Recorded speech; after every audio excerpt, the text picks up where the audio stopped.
Assalamualaikum rekan si Bambu, ketemu lagi dengan kita ya. Kali ini kita berada di acara yang baru, yaitu podcast Cerita Ramadan. Saya di sini sebagai host, yaitu Dino Prabangara, dan tentu saya tidak sendiri. Saya ada dua rekan saya, yaitu dari arsitek ada Mas Alfiano Rizkia, jauh-jauh dari Bandung nih, dan ada Ustadz kita, Ustadz Yopi Al-Ghifari. Ya, Waalaikumsalam. Pada kesempatan kali ini kita akan membahas rumah tentunya, karena kita studio arsitek ya. Rumah yang gimana? Rumah yang Islam. Selebihnya nanti akan dijelaskan oleh arsitek kita, Mas Alfiano, dan Ustadz kita, Ustadz Yopi Al-Ghifari. Rumah Islam itu yang kayak gimana? Atau rumah Islam itu yang mesti ada label halalnya? Kita simak nanti penjelasan dari dua narasumber kita ini. Pertama kita mulai dari arsitek ya. Di sini udah ada arsitek muda si Bambu ya, salah satu arsitek muda. Ini impor ya, kualitas ya dari Bandung ya. Kita say hi dulu sama Mas Alvin. Halo Mas Alvin. Halo Pak Dino. Sehat-sehat, gimana Pak? Kabarnya? Alhamdulillah, syukron. Baik sekali. Baik ya, alhamdulillah. Kita sapa dulu dah Ustadz kita, Ustadz dianggurin ya. Assalamualaikum Pak Ustadz. Waalaikumsalam. Gimana kabarnya? Sehat, alhamdulillah sehat ya. Ya, khair. Alhamdulillah, semua diberi kesehatan dan keberkahan di bulan yang penuh berkah ini. Oke, sekarang kita masuk ke pembahasan tadi ya, sudah saya sampaikan di awal. Rumah Islam itu yang seperti apa sih ya? Untuk itu saya akan bertanya kepada Mas Alfiano dulu ya, biar nggak kedinginan kita lempar pertanyaan langsung aja ke Mas Alvin. Boleh, siap. Oke Mas Alvin, rumah Islami itu menurut Mas Alvin itu rumah yang gimana ya? Oke. Silakan. Sebenarnya untuk arti atau definisi dari rumah Islami secara secara etimologi itu nggak ada, maksudnya dari saya sendiri nggak ada yang tersirat banget gitu kurang lebih. Okay. Tapi banyak memang beberapa kasus saya menghandle beberapa klien yang dimana memang dari segi karakteristik, dari segi behavior tuh Islamik banget kurang lebih gitu. Terus saya mencoba untuk menerjemahkannya ke dalam aspek arsitektur kurang lebih gitu. Baik. Jadi mungkin ada beberapa poin sih sebenarnya untuk mencapai dari rumah yang Islam itu seperti apa kurang lebih dari sudut pandang saya kurang lebih ya Pak Ustadz ya. Dalam itu sih. Yang pertama mungkin dari kebutuhan ruang gitu. Di mana memang kita melihat konteks dari Islam sendiri yang dimana sering mengadakan banyak acara kumpul, ada acara tilawah, holaqah dan lain-lain. Jadi hal itu mungkin kita perlu adanya ruang kumpul yang luas kurang lebih seperti itu untuk mengakomodasi semua kebutuhan komunal di area rumah kurang lebih seperti itu. Berikutnya mungkin kita bahas terkait zonasi mungkin Pak Ustadz.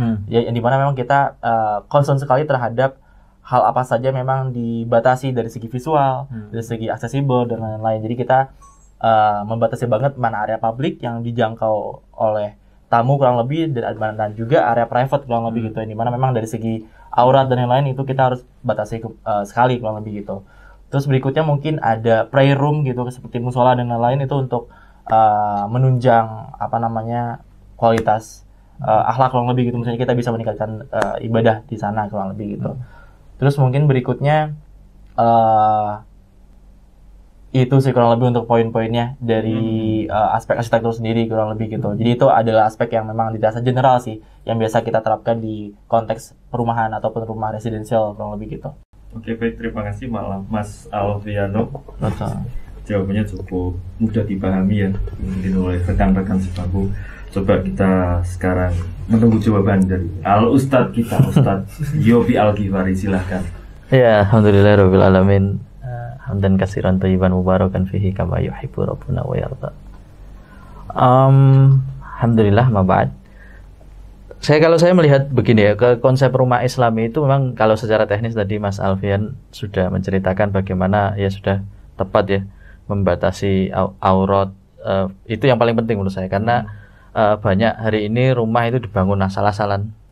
Ya tidak memperhatikan bagaimana penghuni di dalamnya, karena kalau kita memperhatikan beberapa ayat-ayat di Al-Quran itu seperti misalkan Allah perintahkan waqurna fi buyutikun wala tabarrujna tabarrujal jahiliyatil ula, itu kan sebetulnya kalau kita mau ngomong dari beberapa ayat yang Allah sebutkan tentang rumah itu kebanyakan itu terasanya ya suasananya itu feminis sebetulnya. Feminis ya, rumah itu feminis. Maksudnya jadi feminis gimana? Ya gini, jadi rumah itu sebetulnya lebih banyak diperuntukkan untuk menjaga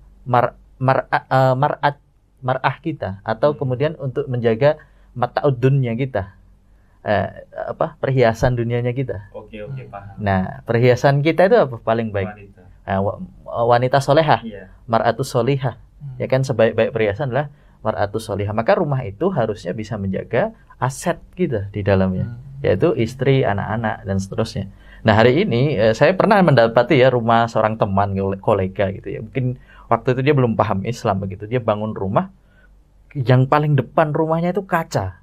Oh, kayak Indomaret berarti ya teman-teman ya. Ya, kayak studio lukis ya.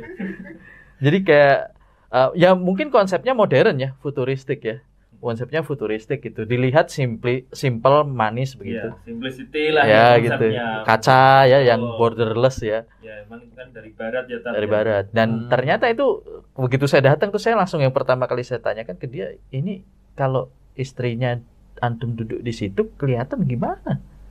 Kan ini saya aja nunggu di depan itu saya bisa lihat ruang kumpulnya begitu ya. Itu bukan belum ruang pribadinya lah, itu baru ruang kumpulnya. Yang dimana ruang kumpul itu juga kadang-kadang orang di dalam rumah itu riwa-riwi begitu. Nah, ini kan wah ini agak repot begitu. Nah, dan ini banyak. Terjadi di rumah-rumah kaum muslimin, yang dimana konsep yang Islam ini justru lebih banyak, maaf ya, ini bukan apa-apa, lebih banyak diadopsi oleh saudara-saudara kita atau teman-teman kita yang Chinese. Kalau kita tahu rumah orang Chinese kan, maaf ya, pagarnya tinggi. Betul, privasi banget. Nah, sebetulnya rumah itu konsep Islami sebetulnya. Karena untuk menjaga aset yang ada di dalamnya. Bukan harta ya, tapi lebih berharga dari itu, yaitu istri ya, mahram kita. Yang di dalam rumah tentu aktivitasnya adalah aktivitas pribadi. Buka aurat. Ya tadi disampaikan Mas Alvin. Dibuka aurat, kemudian nanti ada kumpul-kumpul yang sifatnya mungkin kita tidak mengundang untuk publik. Misalkan seperti itu. Nah, itu harus benar-benar kembali ke konsep awal rumah itu sendiri. Jadi misalkan nih, ada orang yang berpikir tentang rumah itu kan tentang menyambut tamu ya. Iya, betul. Kita kan bangun rumah biar tamu itu datang senang. Padahal tamu itu sebetulnya datang ke rumah ada aturannya. Tamu dalam Islam itu juga ada aturannya datang ke rumah gitu. Iya, betul. Jadi kenapa rumah dalam Islam itu kemudian sangat tertutup seperti itu, karena memang tamu pun ketika datang ke rumah ada caranya, ya ada adabnya, ada regulasinya gitu. Kalau kita ngomongin aturan, mereka tidak boleh kemudian, bahkan mereka kalau masuk ke dalam rumah itu Nabi SAW memesankan siapa yang masuk ke dalam rumahnya seseorang, maka dia keluar harus dalam keadaan buta dan tuli. Dia tidak boleh menceritakan apa yang ada di dalamnya begitu. Wah, rumahnya Alvin ternyata berantakan, nggak boleh. Nggak boleh. Kita simpan aja. Nggak boleh itu. Itu karena secara nggak langsung kita membuka aib orang lain. Aib, betul. Jadi itu nggak boleh sebetulnya. Itu baru dari tamu ya, belum dari tuan rumah dan seterusnya. Jadi ada cara, dan rumah itu harusnya mengembalikan konsep itu kembali. Kalaupun misalkan pemilik rumah nggak pengen aibnya tadi terlihat, akhirnya membebani ya tamu yang mau nggak cerita tapi gatel gitu kan ya, maka dibuatlah ruang khusus memang untuk nerima tamu. Kalau pernah main ke rumah orang-orang soleh, mungkin ke kiai atau ke Habib-Habib, itu pasti ruangan dia tuh akan dibagi gitu, kayak tadi ruang kumpul dulu yang publik ya. Di situ nggak ada aib pasti, karena itu ruang yang memang disediakan untuk menerima tamu, untuk ketemu orang di luar member rumah itu. Nah, baru dipisah sekat, bisa kain, bisa apa, kemudian baru di belakangnya itulah semuanya itu kebongkar. Nah, tapi kalau kita kan orang Indonesia kalau main sukanya sembarang ya. Kalau udah kenal apalagi, ya, merasa sudah seperti rumah sendiri. Padahal nggak ada itu dalam Islam. Merasa seperti rumah sendiri itu nggak ada. Ada sempat ditawari, gimana? Mau minum apa? Es teh apa? Kopi? Udah bikin sana sendiri. Nah, itu nggak bisa sebetulnya. Nggak bisa ya. Nggak bisa seperti itu. Ya. Kita harus menjaga privasi orang terhadap kita sebagai kaum muslim. Betul seperti itu kurang lebih. Oke, terima kasih dari Ustadz Yofi. Berarti jawaban dari kedua narasumber kita tadi, yang pertama kita harus mendesain rumah itu nggak boleh sembarangan. Kita harus menjaga privasi kita, terutama untuk menjaga aurat, yaitu terutama untuk istri dan anak-anak kita, karena wanita solihah itu adalah harta yang paling berharga. Iya, paling mahal. Paling mahal. Daripada pajero kalian, daripada emas kalian, daripada apapun yang berkaitan dengan materi duniawi. Iya. Selain itu, kita juga harus tahu adab saat kita bertamu ya guys ya. Misalkan kita main ke rumah Mas Alvin, Mas Alvin anak muda, mungkin kurang rapi, berantakan. Mungkin kita tidak nyaman saat bertamu, tapi kita juga harus menjaga aib ya. Aib sesama muslim kita harus jaga. Karena kalau kita mengumbar aib, sama saja kita selayaknya kita memakan bangkai. Bangkai, betul. Oke, kita lanjut pertanyaan selanjutnya. Ya, kan? Masih belum ngantuk tentu ya. Nah, jangan lemes ya. Itu masnya jangan ngantuk lah. Oke, pertanyaan kedua nih saya lempar ke Ustadz dulu kan. Tadi udah di Mas Alfiano. Kalau berkaca dari rumah Rasulullah SAW, dinanya itu kayak gimana sih, Tan? Ya sebetulnya. Belum. Dan mungkin ada ruangan-ruangan khusus ya. Nah, silahkan, monggo dijelaskan. Ya, jadi kalau kita ke Museum Madinah itu dekat Masjid Nabawi, itu ada satu prototipe atau inilah apa namanya? Bukan prototipe, sorry. Ada maket atau apa ya namanya? Diorama. Ada diorama rumah Rasulullah SAW. Ya, itu sudah diambil dari contoh sebelum contoh aslinya ya, foto aslinya. Rumah beliau itu cuman tiga unsur saja gitu. Kalau kita lihat pembagiannya. Yang pertama paling besar itu ruang untuk menerima tamu. Ya, ruang tamu. Kedua kamar beliau langsung. Yang ketiga baru dapur. Ya, jadi ruangannya itu hanya tersekat 3 seperti itu. Rumah Rasulullah sangat minimalis sekali. Karena apa? Karena kembalikan kepada fungsi rumah itu sendiri. Ya, fungsi rumah itu sebetulnya gini, dalam Al-Quran itu ada kalimat Allah di dalam surat An-Nahl ayat 80. Allah itu menyampaikan wallahu ja'ala lakum buyutikum sakanan, kata Allah. Jadi ada rumah kita itu ya, Allah jadikan rumah bagi kita itu adalah tempat tinggal, sakanan untuk apa? Untuk mencari ketenangan. Jadi Ibnu Katsir rahimahullah ta'ala menjelaskan ayat tadi itu, sebetulnya beliau menyampaikan begini, aspek paling penting dari sebuah rumah itu sebetulnya adalah untuk mendatangkan sakinah. Aspek paling penting. Nah, tapi berapa banyak hari ini orang bangun rumah tapi di dalamnya tidak ada sakinah. Padahal mereka sudah habis miliaran tuh. Rumah udah besar-besar, rumahnya udah bagus, tapi lihat begitu banyak ruang dibuat, di situ juga para member di dalamnya tidak saling terikat satu sama lain. Mungkin bisa saya potong sebentar ya, mungkin bagi teman-teman di sana ada yang belum paham sakinah itu apa, mungkin bisa dibantu jelaskan. Ya, sakinah itu ketenangan ya, jadi ketenangan. Kalau kita dalam bahasa Inggris itu kan verbnya kita mengenal ada kata house dan home. Yes. Ya, kalau house itu lebih ke benda kan. Benda. Kalau home itu sifat. Nah, kalau dalam Islam itu rumah itu sebetulnya lebih banyak disifati. Di tafsir Ibnu Katsir tadi tentang ayat An-Nahl ayat 80 tadi itu menjelaskan tentang Allah itu ingin mengingatkan kepada kita tentang nikmat yang paripurna. Nikmat besar itu adalah rumah. Nah, kenapa disebut nikmat paripurna? Karena untuk mendapatkan ketenangan di dalamnya. Seharusnya orang yang membangun rumah itu memikirkan juga bagaimana konsep ketenangan di dalamnya. Nah, konsep ketenangan itu bisa melalui mungkin dari desain arsitektur, ya kan? Atau kemudian bisa dari memang konsep membangun keluarganya. Sebagaimana Allah katakan, ya ayyuhalladzina amanu qu anfusakum wa ahlikum naro. Katakanlah kepada ini untuk ayat ini untuk kepala keluarga ya, artinya yang nyari duit, yang bangun rumah ya. Ya, lindungilah keluarga kalian dari api neraka. Jadi jangan sampai kemudian rumah itu malah dijadikan tempat bermaksiat.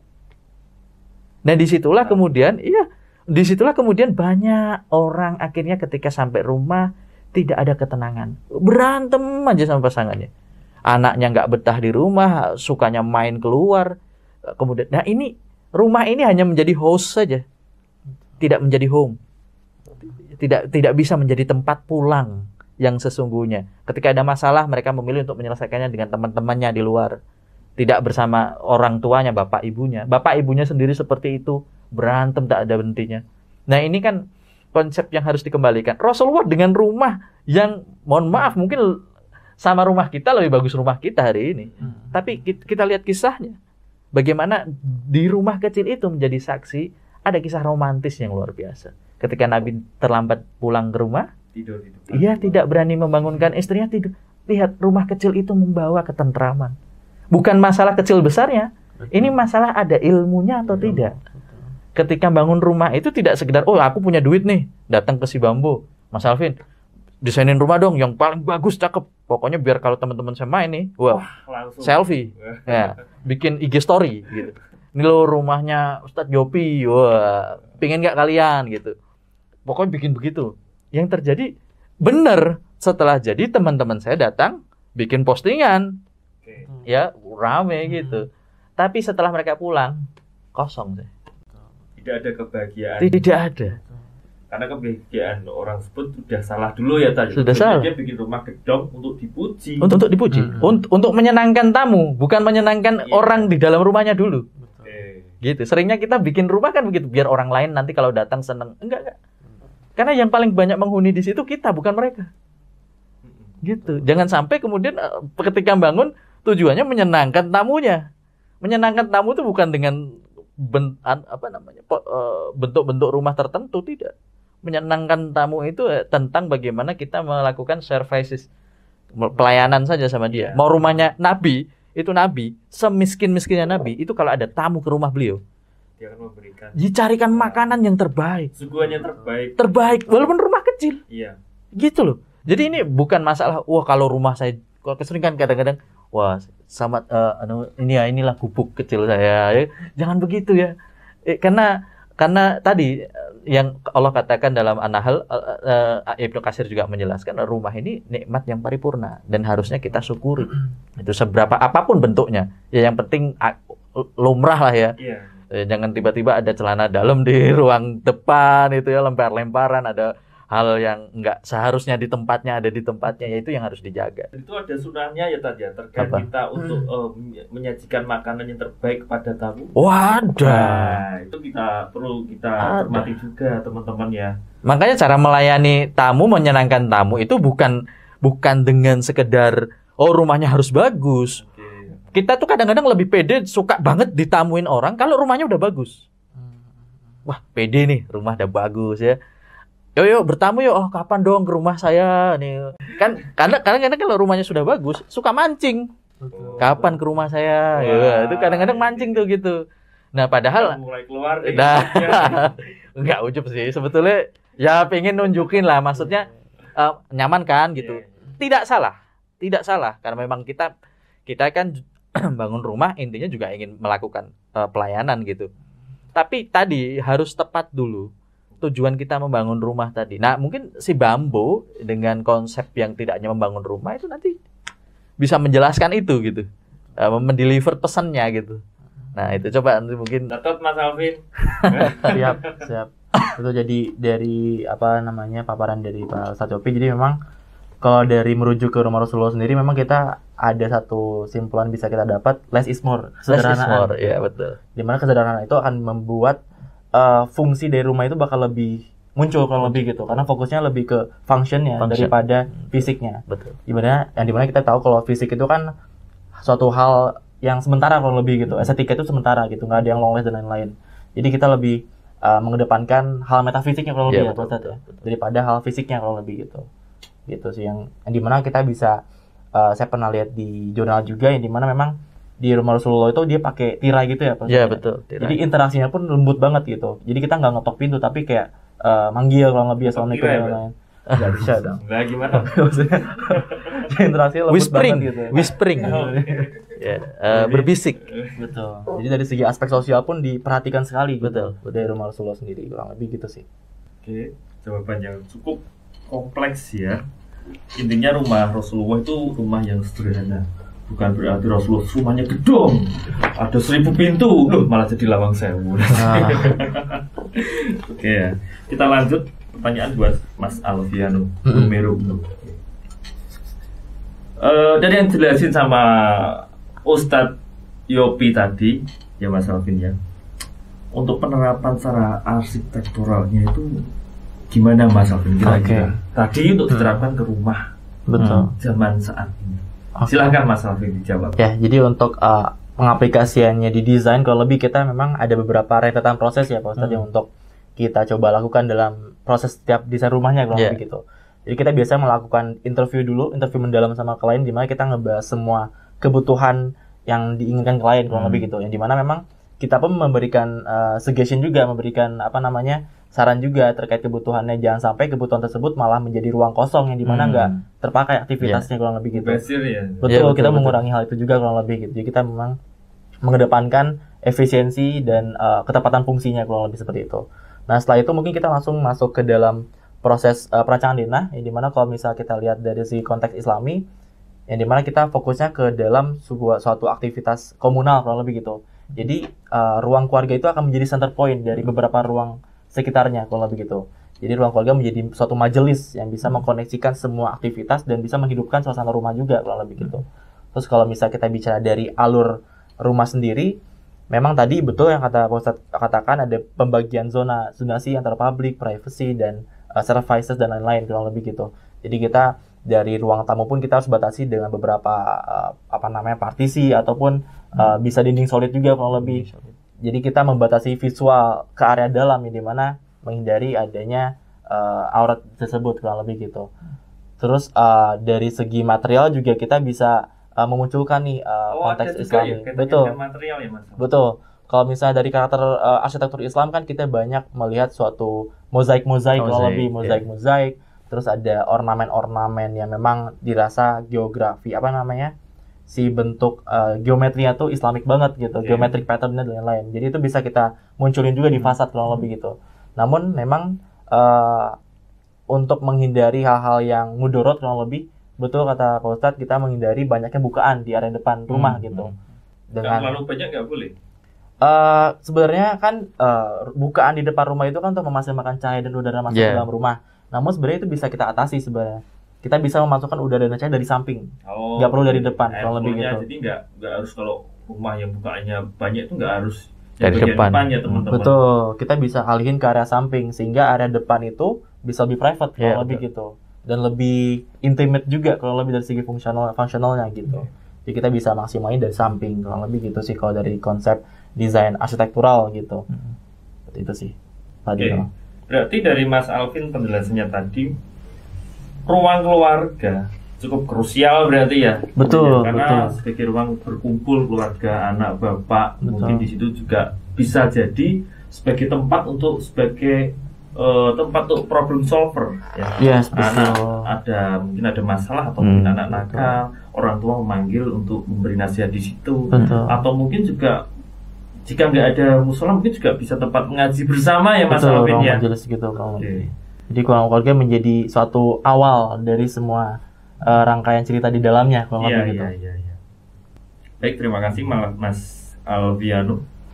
Sekarang saya beralih ke Ustadz Yopi lagi nih, Tar. Ya. Masih semangat, Tar? Masih. Alhamdulillah. Insyaallah. Oke, pertanyaannya, Ustadz, saya pernah dengar kalau salah satu kebahagiaan seorang Muslim yang perlu disyukuri adalah rumah yang luas. Benar nggak nih, Tar? Ya benar tadi, kan ayatnya sudah jelas tadi. Wallahu ta'ala Allah menjadikan wallahu ta'ala buyutikum, ya, rumah-rumah kalian itu adalah tempat tinggal kalian, sakana. Supaya kita ini, tadi saya katakan sebetulnya rumah ini tidak konsepnya itu tidak masalah besar atau kecil. Masalah tidak besar atau kecilnya, bukan masalah bentukan bangunan fisiknya. Kalau kita ngomongin dari persoalan ini ya, makna ya, dari makna itu sendiri kita tidak mempermasalahkan mau rumah. Lah kalau saya punya duit, saya punya tanah besar, kenapa nggak saya bangun gitu? Ya asal tadi efektif nggak ada masalah gitu, dan bayar zakat, duit sisanya buat bayar zakat ya. Kadang-kadang kan lepas juga gitu. Nah, selama ada itu nggak ada masalah gitu, mau rumahnya besar atau kecil. Yang jelas, yang patut kita sadari atau fahami bersama adalah bagaimana kemudian orang-orang yang ada di dalamnya itu memahami dulu tentang fungsi rumah itu sendiri bagi orang-orang yang ada di dalamnya. Terus bagaimana rumah itu nantinya akan dipergunakan. Ya, kemudian kadang-kadang kan contoh anak nih, anak sudah balik mungkin SMA atau kuliah, kadang-kadang ngajak temennya ke rumah. Iya, main lah ya. Nah, umumnya di Indonesia main ke rumah lah dia. Kemudian main ke rumah, lah kan di dalam rumah itu ada macam-macam anggota keluarganya ya. Mungkin ada ibunya, ada adiknya yang beda kelamin gitu kan, yang beda jenis gendernya gitu. Nah, memasukkan orang lain bahkan sampai ke ruang pribadi kita itu kan kalau di Indonesia dianggap biasa saja. Iya, betul. Ya beginilah kehidupan di negeri kita gitu kan. Tapi kemudian ini kan justru memunculkan masalah baru tentang bagaimana. Nah, tadi menarik Mas, ketika kita paham fungsi rumah itu, ketika tadi ada konsep yang jelas tadi dari rumah, maka pembuatannya pun akan disesuaikan dengan konsepnya. Jadi sebetulnya tidak ada istilah kemudian emang rumah Islami, emang ada ya rumah Islami? Apa-apa kok Islami ya? Nabung di bank syariah. Ngomongin saham syariah. Ngomongin semuanya kok syariah. Lah pertanyaannya kan dibalik. Ada nggak yang tidak bisa diselesaikan dengan Islam? Langsung dikasih ulti sama Ustadz Yopi.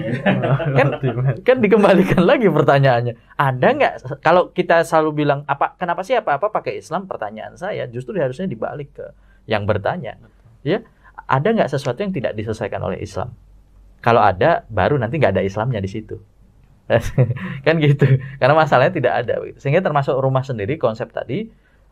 Inovasi itu sering terjadi. Kita kan berpikir ya, kalau apa-apa jadi Islam, nih maaf ya, selalu stereotipnya Arab. Rasanya Arab. Betul. Gitu ya. Pokoknya nanti rumahnya jadi ada kubahnya ya. Ada begitu ya, ada ala-ala Baghdad begitu ya. Ada menaranya nih rumahnya. Padahal tidak. Yang penting tadi benar kata Mas Fian, konsepnya dulu. Tadi ada ketika beliau menyimpulkan konsep fungsi, kemudian ada zonasi, ya, kemudian ada ruang komunikasinya. Nah, itu kan cukup sebetulnya. Nanti mau bentuknya seperti apa, tinggal mengikuti dalil-dalil tadi. Oh, enggak boleh yang kelihatan aurat. Oh, harus begini. Makanya nanti arsitek dapat membuat gambaran yang jelas dari batasan konsep tadi kan. Betul. Nah, sama seperti mungkin di konsep-konsep yang lain yang dia punya batasan, mungkin kayak seni ukir itu kan ada batasan ininya kan. Kayak misalkan contoh seni-seni pattern-pattern yang tidak boleh memunculkan. Nah, kan ada ya. Ada rule seperti itu kan. Ada barrier ya. Ada barriernya. Ya, ini kita ngomongin Islam. Betul. Yang dimana kemudian Islam ini pasti punya aturan. Betul. Ya, gitu. Nah, cuman masalahnya kita ini kan mau atau enggak ikut gitu aja. Ya, itu aja pilihannya di kita. Begitu sih kurang lebih. Terima kasih Ustadz Yopi.